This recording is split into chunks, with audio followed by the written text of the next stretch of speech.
Hello everyone, welcome back to my channel Subrata Gita লাইফস্টাইলে তোমাদের সবাইকে অনেক অনেক ওয়েলকাম। তোমার নতুন একটা ভিডিওতে তোমাদের সবাইকে অনেক অনেক স্বাগত জানাচ্ছি। আর ভিডিওটা দুপুর থেকে শুরু করছি, এখন টাইম হচ্ছে 2টো বাজে। তো ঘরের সব কাজ কমপ্লিট করে এখন যাব স্নান করতে। তো স্নান করার আগে কালকে যে ডিমগুলো আনা হয়েছিল রাত্রেবেলা আর কি, তো ওগুলো পরিষ্কার করা হয়নি আর ফ্রিজে তোলা হয়নি। তো এখন ওগুলো ধুয়ে পরিষ্কার করে ফ্রিজে তুলে দেবো। সাথে সাথে তুলবো না, কারণ কি ওটাতে জল থাকবে, জলটা ভালো করে ঝরে গেলে তারপর তুলে দেবো।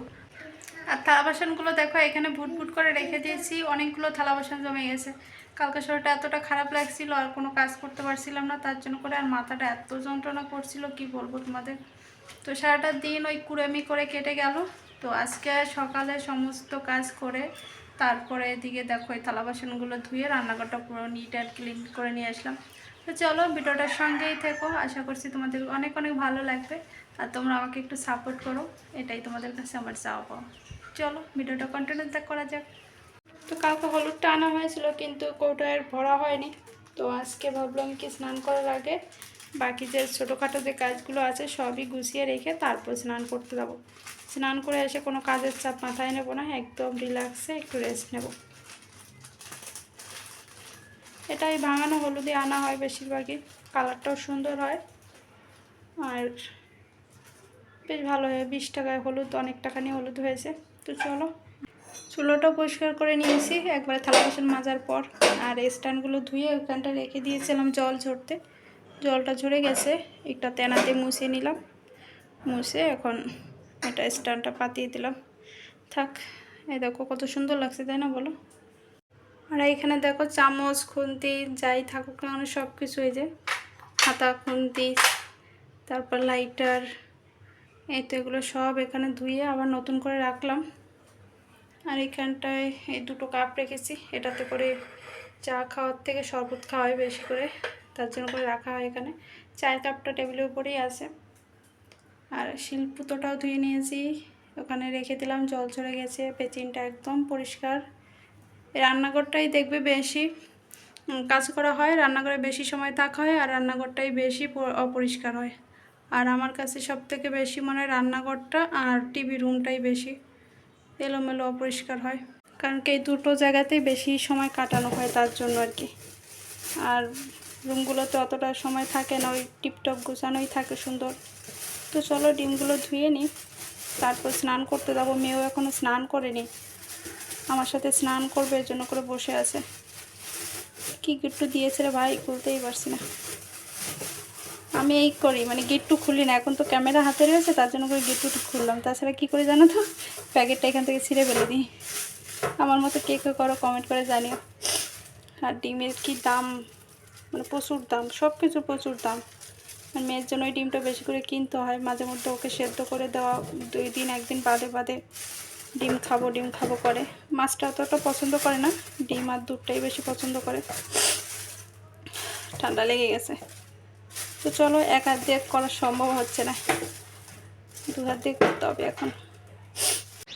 তো বন্ধুরা স্নান করে ছাদে চলে আসলাম জামা কাপড়গুলো নাড়বো বলে, কারণ কি সকালবেলা শাড়ি পরা হয়েছিল, সকালবেলা বলতে গতকালকে শাড়ি পরা হয়েছিল আর কাঁচা হয়নি। সকালবেলা করে দেখেছি মেঘ মেঘ করেছে, এই জন্য কাছেনি, যে কেসে আবার কোথায় নাড়বো। যদি বেলায় করে রোদ ওঠে তাহলে ছাদে গিয়ে নাড়তে পারবো। কি রোদ উঠেছে এখন, পড়তেবেলায় গিয়ে এত রোদ। তো চলো জামা কাপড়গুলো নেড়ে নিই। আর মাথায় একটু তেল দিয়েছি, গতকালকে রাতে না এত মাথা ব্যথা করছিল, ঘুমাতেই পারিনি, তো তেল দিয়েছি তার জন্য করে মাথাটা একটু চিপচিপে হয়ে গেছে। তো চুলটা একটু ছেড়ে দিলাম, স্নান করে এসেছি আর একটু ঘেমে ঘেমে গেছে, কাজ করলাম, একটু ছেড়ে দিয়েছি বাতাসে শুকিয়ে যাক। চুল থাকছে না চুলের জায়গায়, উড়ে যাচ্ছে। আর বরের লুঙ্গিটা বারান্দায় দেওয়া ছিল, অর্ধেকটা শুকিয়ে গেছে। তো যেহেতু ভাবলাম যে ছাদে যাচ্ছি, তো ছাদেই দিয়ে এসে তাড়াতাড়ি করে শুকিয়ে যাবে। রোদ না থাকলেও বাতাস তো থাকে ছাদে, তার জন্য করে সুবিধাই হয়। গাছটা দেখো আবার নতুন করে পাতা ছেড়ে ছেড়ে কত সুন্দর আবার ফুল ধরেছে। ওই কথাই বলে না, যার যতদিন আয়ু সে ততদিন বাঁচবেই। তো এই গাছটা একদম মরে গেছিলো, পরে আমি আর অর্পিতা দুজনে মিলে গাছগুলোর এই যে মরা মরা ডালগুলো ফেলে দিয়েছিলাম, তারপর দিদিও কিছুটা করেছে হয়তো পরে দেখলাম। তো তারপরে আবার সুন্দর দেখো, চুলের জ্বালায় অস্থির।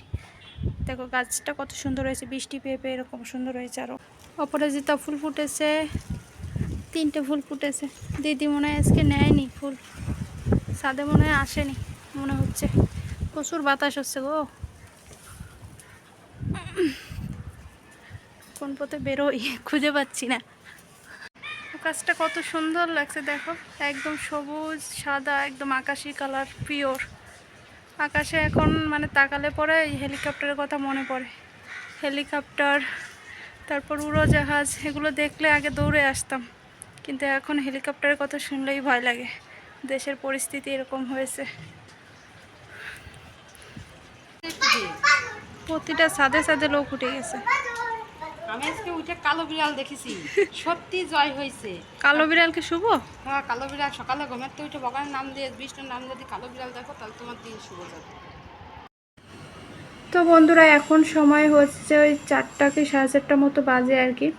তো কিছুটা সময় আগে এমন একটা খবর শুনলাম, খবরটা পাওয়ার পরে হাসবো নাকি কাঁদবো কোনোটাই বুঝে পাচ্ছি না কি করব।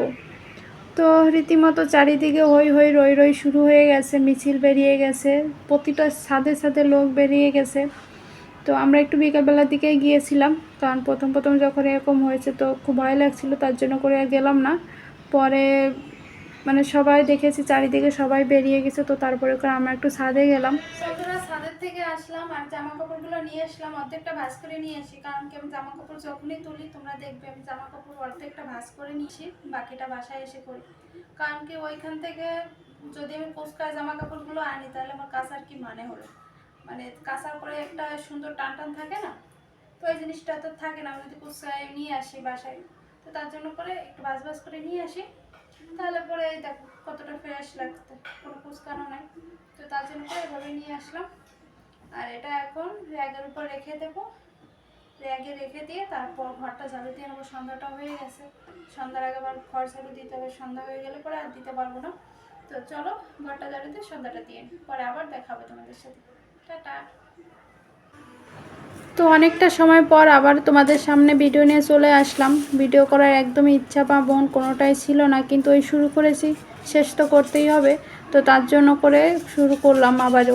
তো এদিকে দেখো রাত হয়ে গেছে, এখন বরের জন্য ডিম ভাজি করব আর মেয়ের জন্য একটা ডিম ভাজি করবো ভেবেছি, কিন্তু মেয়ে এদিকে ঘুমিয়ে পড়েছে। কখন যে ঘুমিয়ে পড়লো আমি নিজেই বুঝতে পারি না টিভি দেখতে দেখতে। তো তারপরে করে ডিমটা আলাদা করে রেখে দিলাম ফ্রিজে, যাতে করে ও সকালবেলা উঠে খেতে পারে।